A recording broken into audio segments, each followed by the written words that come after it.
Good to have a health insurance expert, Danny O'Connell. And Danny, I want to thank you for being here with us this morning. You and I were just talking off the air. I sure appreciate it.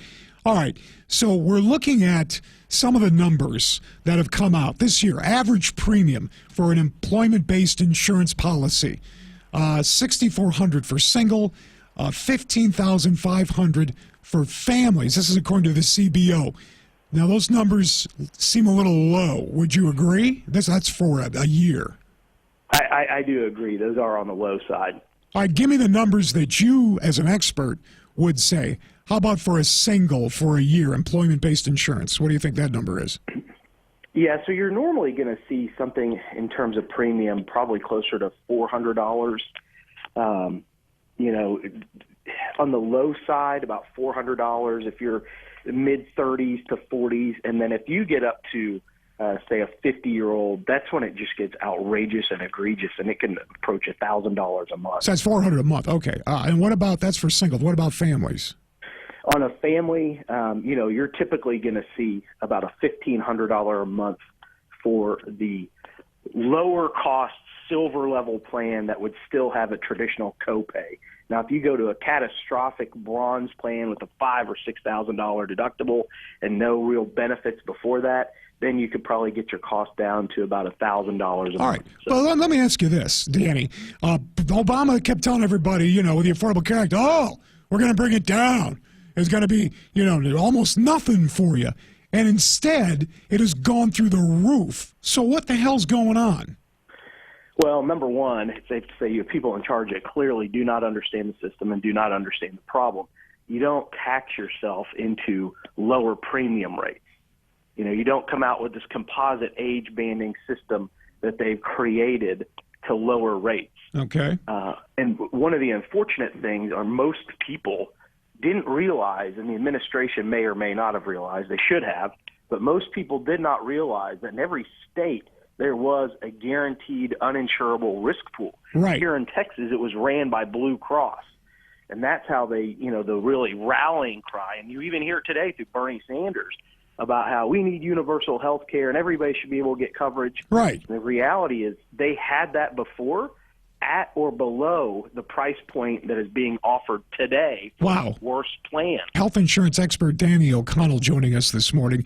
And Danny, it's good to have you on because when you talk about these things, you talk, everybody understands. And a lot of times this is the stuff, this health insurance and what's going to happen, it gets very confusing for people and they just kind of go, oh.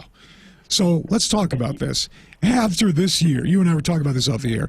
After this year, you expect things could possibly change, and not in a way we're going to like, because this is kind of the extension by some businesses, many businesses, based upon the Affordable Care Act, Obamacare. Correct? So what could next year be in your view? And I know we're predicting here, but what do you say?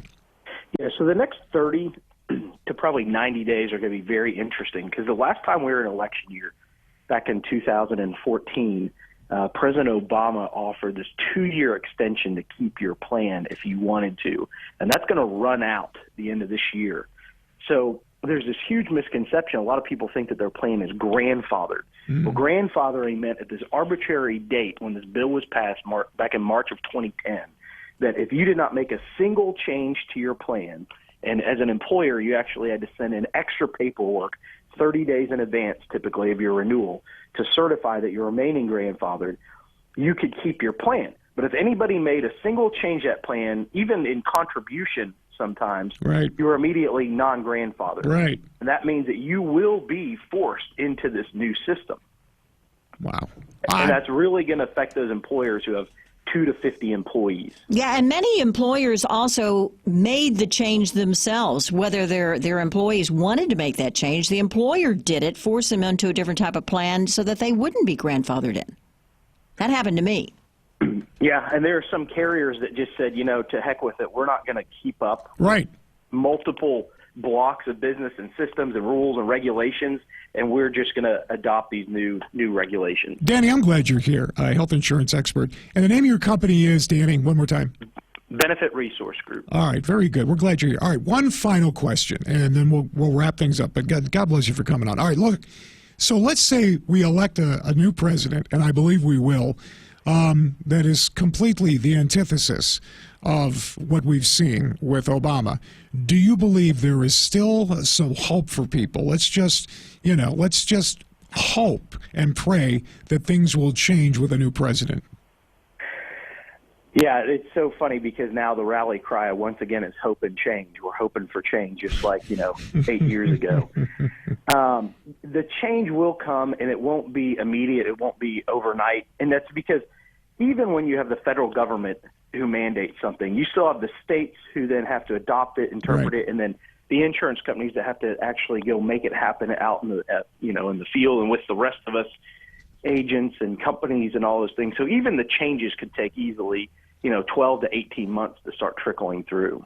Well, we got our hopes up for sure. Hey, look, it's great to have you on, Danny, and I thank you so much. Thank you.